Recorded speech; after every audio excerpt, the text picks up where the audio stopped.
story you are about to see is true. The names have been changed to protect the innocent.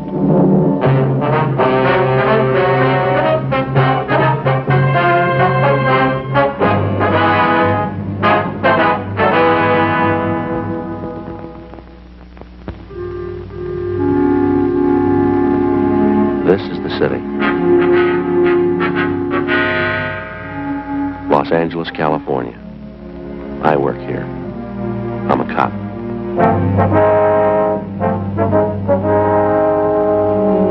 It was Wednesday, June 3rd. It was hot in Los Angeles. We were working the day watch out of robbery detail. My partner's Frank Smith. The boss is Captain Didion. My name's Friday. A suspect had been apprehended. We had a positive identification from the victim. We had to investigate.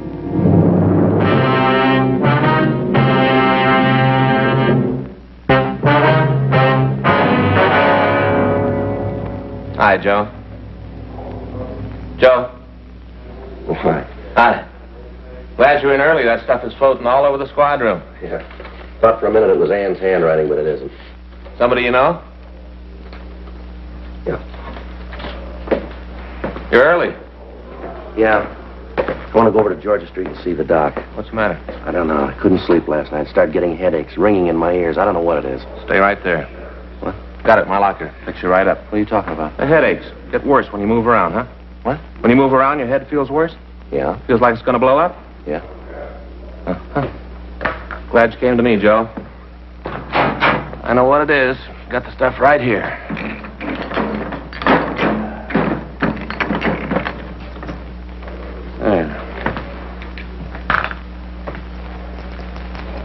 There we are.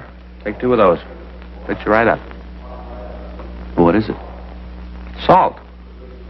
Salt. Salt. That's your trouble. You don't get enough salt. Same thing happened to me last summer. Ever since then, I keep a bottle of salt tablets right in my locker.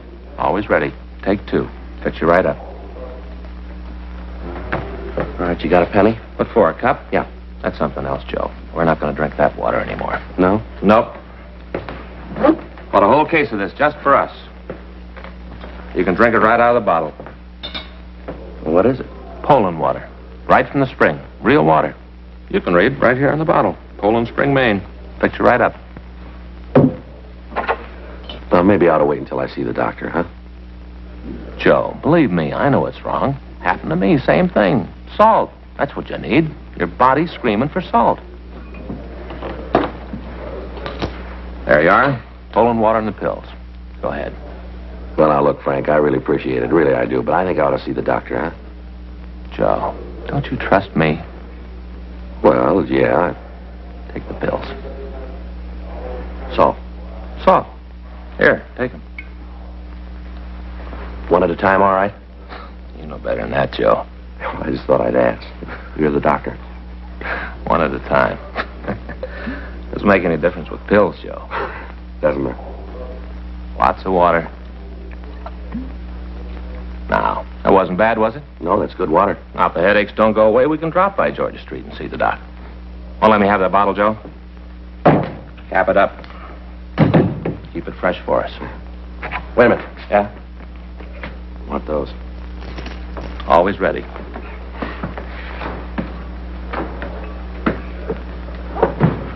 Anything doing?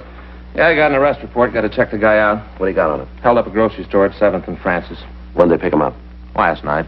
Victim saw him on the street, called a radio car. They took him into custody and booked him. Well, we might as well go talk to him, huh? See what he's got to say. Now, look, after we get through, we can drop by the hospital if you still got the headaches.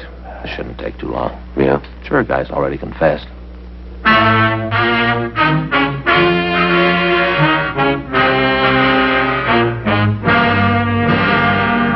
We ran the name of the suspect, Thomas Stanford, through R&I, but we found no previous criminal record for anyone of his description. 8:20 a.m. We drove over to the main jail. We went up to the second floor and signed in. Stanford was brought from his cell, and Frank and I took him to one of the interview rooms. We gave him a cigarette, and he started to talk. Yeah, I did the robbery a week ago yesterday. Mm-hmm. A few things we'd like to check here on the arrest report. Sure, when I get this over with.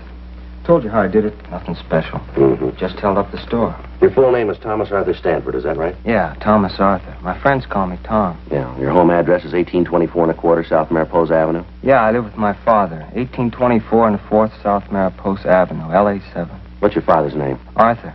Same as my middle name. I was named after him. You employed? Not regular. What do you mean? Well, I don't have a regular job like in a factory or in a store. You see, I'm a gardener, and I work for different people. Can you give us a list of the people you work for? Sure, if you gotta have them. Just routine. Oh, yeah. I'll give them to you. You want to tell us how you committed the robbery? Yeah, I'll tell you. There isn't much to tell, though. Pretty simple. I went in and held the place up. Took the money. That's about all there is to it. Were you armed when you went into that grocery store? Yeah, I had a gun. What kind of a gun? .32 automatic. Had 8 bullets in it. Where's the gun now? Threw it away. Where? One of the ponds up in Ferndale. You mean Griffith Park, huh? Yeah, just a little up the canyon there. You want to show us where it is? Sure. All right. Now start right at the beginning. Tell us all about the robbery, exactly what you did.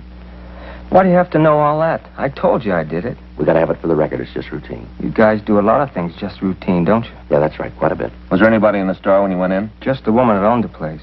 I guess she owned it. The way she carried on, you thought it was her own money I was taking. Yeah. I took out the gun and told her it was a stick-up.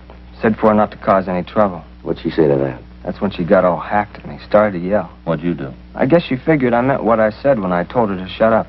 Anyway, she quieted down. Then I told her to get into the back room. They got this little back room where they keep the empty Coke and beer bottles. I told her to get in there. Did she? Yeah, she went in the room, and I locked the door from the outside. Then I went to the cash register, pushed down the no-sale button, and took the money. After that, I left the store. You didn't have the money on you when they picked you up last night. Where is it? It's gone. I spent it. Spent it all? Every last nickel of it. Had myself a ball. You remember where you spent it? Around different places. Bought myself some clothes, spent some of it in clubs. The rest of it just went, every last penny. You drive a car, Stanford? Yeah, it isn't mine, though. It belongs to my father. Big Chrysler sedan. You drive that when you held up the grocery store, did you? Yeah, I had it parked down the street on 7th. You remember the time you went in the store? Just after 12 noon. What were you doing in the neighborhood last night? You mean when they picked me up? That's right. Just looking around. You ever been arrested before? No, never been mixed up with the cops. Never been to the hospital? Mental institution? Why do you ask a question like that for? Routine. Oh. Well, I was in the hospital when I was a kid. I had my tonsils taken out. Don't remember it too well, huh? Long time ago. How old are you, Stanford? 25. All these questions you're asking me. I told the cops that picked me up the same things. Why do you gotta ask them again? Can't you just send me to the penitentiary and get it over with? Gotta double-check your story, Stanford. I suppose so. Just seems to me you're going to a lot of trouble you don't have to. I told you I did it. I'm not giving you any trouble. I confessed. Yeah. My father know about this yet? Yeah, he was called. Sure gonna be sore about it. Is that right? You don't know I used his car.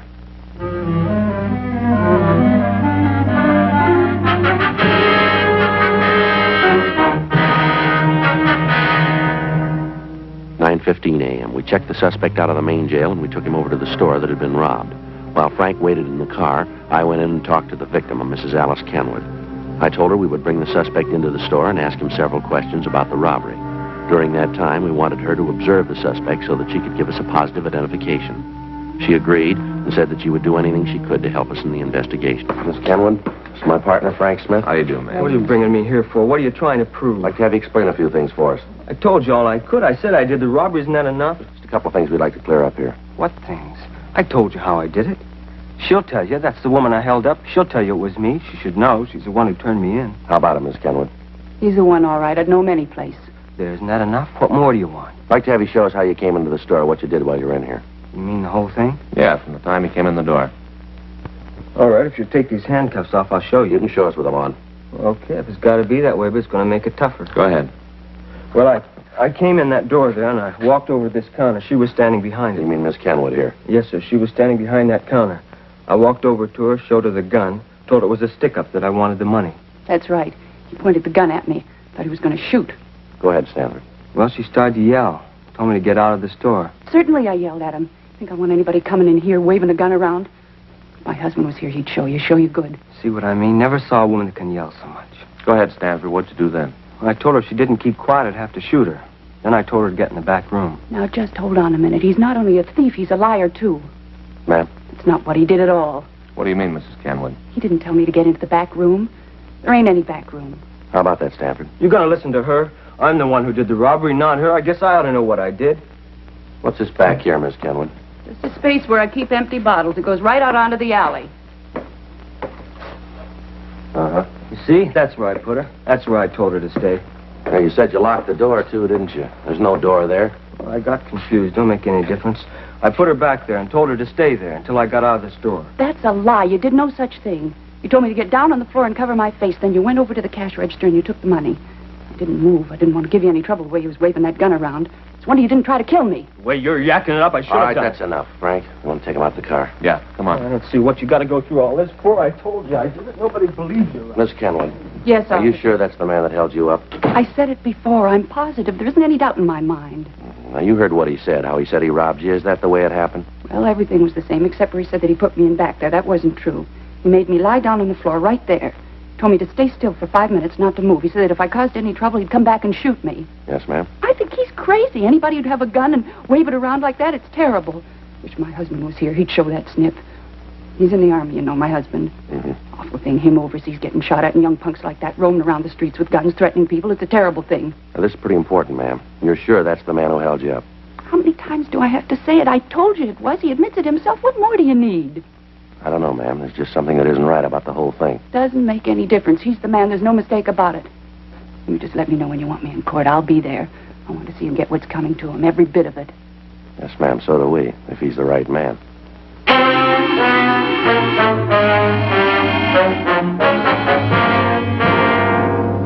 12:22 p.m. We drove the suspect back to the city hall for further questioning. Frank took him to the interrogation room, and I checked into the squad room. Pardon me. Yes, sir? Are you Sergeant Friday? Yes, sir. Something I can do for you? I'm Arthur Stanford, Tom's father. Oh, yes, sir. I understand my son's here, that right? Yes, sir, he's here. I wonder if I could see him. Talk to him. Yes, sir, he's right down the hall here.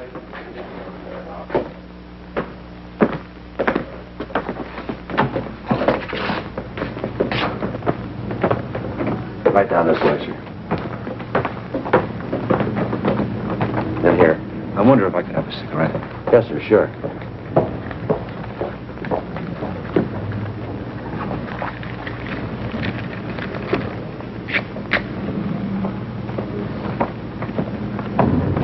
Thank you, Harry. I don't know what I'm going to say to him when I see him. Wish I had some time to think. Well, you don't have to go in now if you don't want to, sir. Wouldn't do any good to put it off. Won't get any easier with time. I might as well get it over with. All right, sir.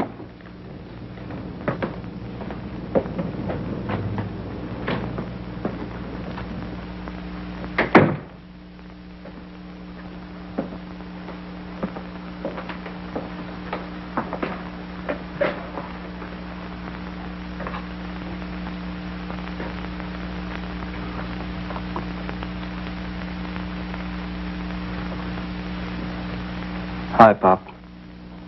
Why'd you do it, son? I did it because I wanted to. I wanted the money. I don't know any other reason you robbed somebody. I wanted the money, so I did it. You could have come to me. I'd have tried to get the money for you. You know I'd have tried. Where'd you get it? Where'd you get that kind of money? All your life, you've been grubbing for pennies. I don't want small money. I want to be rich, and I will be. All right, take it easy, Stanford. It's all right, Mr. Friday. I understand. You've been saying you understand all my life. I'm getting sick of it. As long as I can remember, you've been telling me to get out and do something on my own. Well, I finally did it, and now you aren't happy with it. You expect me to throw my hat up in the air because you're a thief? Ah, knock it off. I'm tired of you giving me lectures all the time. Talk never stop. All right, that's enough of that, Stanford. You keep out of this, cop. This is a family matter. Don't concern you. Between my father and me. Tell me why. That's all I want. Why? Tell me so I can face the neighbors. So I can tell them you had a reason. Tell him your son's a bum. They know that already, but that's not a reason to steal. It's good enough for me. They're not going to listen to you anyway. They've already made up their minds about me. They did that a long time ago. All right, come on, Stanford, let's go. Back to jail? That's right. Sure. Nothing else left to do here. You don't understand, never did. Let's go. One thing I'd like to ask first. What's that? I'm going to be in jail a long time. I have to live while you're gone. That's your worry. It always has been. I want to know what you did with those gardening tools. I'll have to have them to get along. I don't know. I left them someplace. You remember where? I need those tools. Well, I'm not sure. Maybe Mrs. Howard's. Maybe that's where I left them. Oh, over on 12th? Yeah. I did a place last Wednesday. Guess I forgot to pick the stuff up when I left. Must still be there. I'll go over and get them. Just a minute. You said you did some gardening work for this Mrs. Howard last Wednesday. That'd be a week ago yesterday, is that right? That's what I said. Any idea what time you were there? Most of the day. Got there about 10 in the morning, left about 4 in the afternoon. I was in a hurry to get away. That's why I forgot the tools, I guess. You leave the place at all during the day? No, not until I finished. What are you trying to prove with all these questions? About the robbery, Stanford. Yeah. If you were at the Howard woman's house, how could you have held up that grocery store? Well, it don't make no difference. I don't have to explain it to you. You're wrong there, Stanford. Is that right? Too many things don't add up here. The way you confessed, the differences in your story about the robbery. Now, this thing about you being at the Howard house. I don't know why you're lying about this, Stanford. Yeah? But we're going to find out.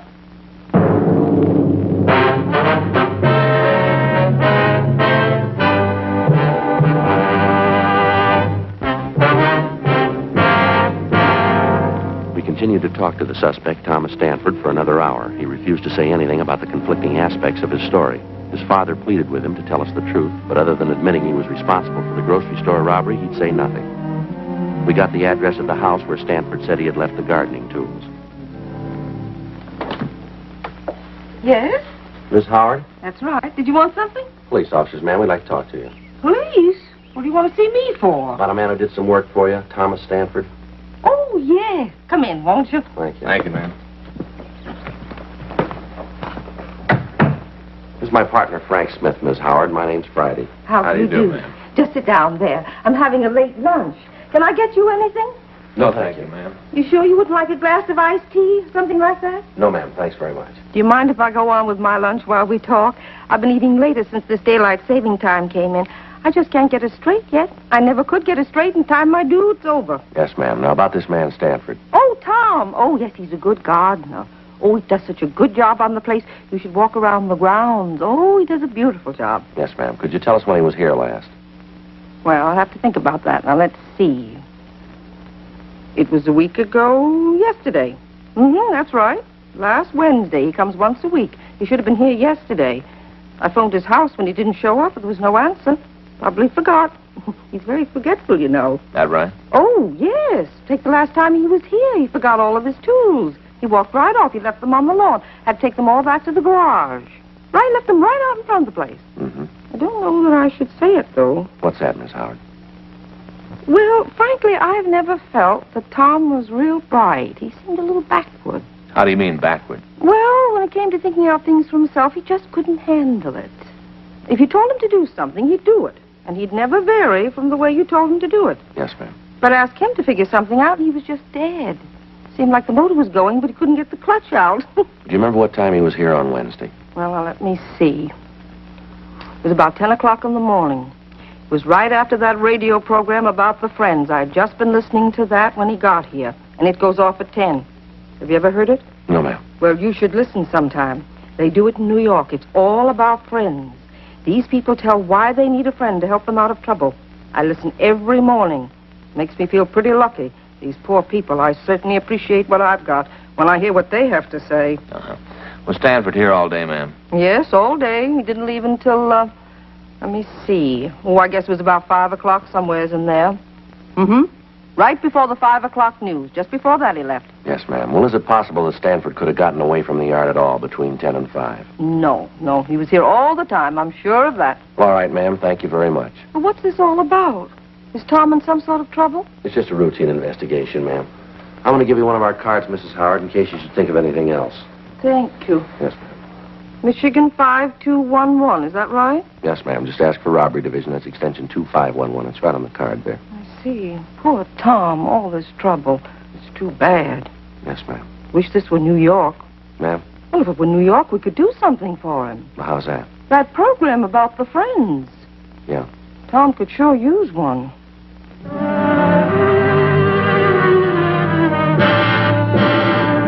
We left Mrs. Howard's home and talked to some of the people in the neighborhood.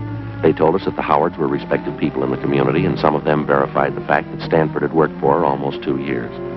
The woman who lived directly across the street from the Howard house said that she'd talked with Stanford on the afternoon of the robbery. She said that she'd asked the suspect about the seeds that he'd used to raise the carnations that were planted along the front of the house. She went on to say that she'd been working in the front yard of her own house all afternoon, and that she'd seen the suspect throughout that time. We drove back to the grocery store and talked with the victim, Mrs. Kenwood.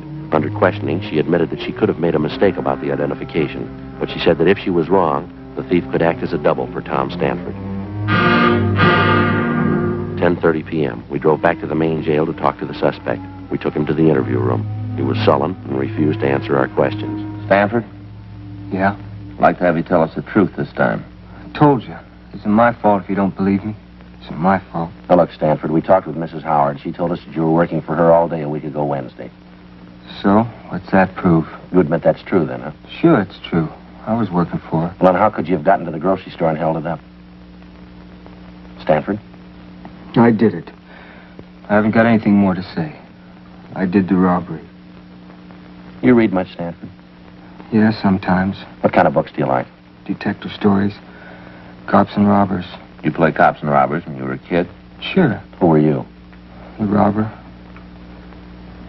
Did you pick up tonight's papers? Yeah, I got it. Anything in them about me? I didn't see anything. Must have been something. Some story about me with my name. No, if it was, I didn't see it. Well, maybe it didn't look good. Maybe. There's got to be something. A picture or something. No. Well, let me look. Where'd you leave the papers, Frank? Left them out the desk. Well, get them, will you? Let me look. Sure. Pretty important to you that you're in the papers, isn't it? I just want to see him, that's all. Well, my partner will bring them back. He must have made a mistake. There's something about me. Gotta be. Isn't every day there's a robbery like this? Papers write it up big, wouldn't they? I don't know. Sure they would. There was a story when the place was robbed. Told all about how it was done. Just a little story. But now you've got me, seems like they should have a picture. Here it is. Let's see. Nothing on the first page. The robbery happened a week ago. It's old news. Yeah, but you guys just caught me last night. Man.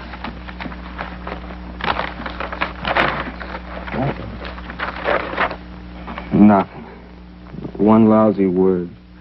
Nothing. Does that make a difference? Sure it does. If there isn't anything in the papers, how are people going to know I did it? How are they going to know? They won't. But they got it, don't you see that? If they don't know that I did the robbery, there ain't no reason for it. No reason at all. What do you mean, Stanford?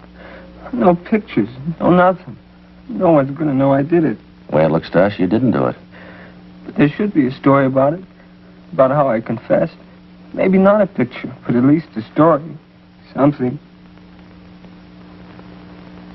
You didn't do it, did you? Stanford? Come on, you didn't hold up that store, did you? No. No, I didn't. I thought that I could get away with it. I thought that if I confessed, you'd put me in jail. People'd look at me different. Yeah. You get tired of people saying you're dumb. They don't think you know. They don't think you know. Yeah. Dumb Tom. Poor dumb Tom. They think I'm slow. It just takes me a little while longer, that's all. Just once, I wanted to show them. You ready to go? Back to the jail? That's right. Okay. Think we could stop on the way over? What for? Other papers. Might be something in them.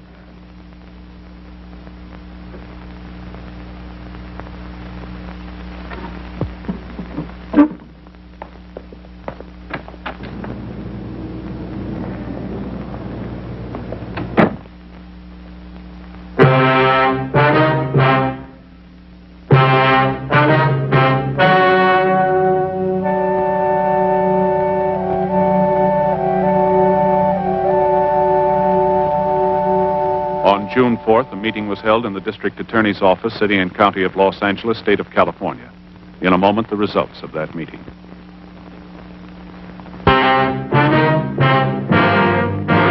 The suspect was examined by 4 psychiatrists appointed by the court and found to be mentally incompetent.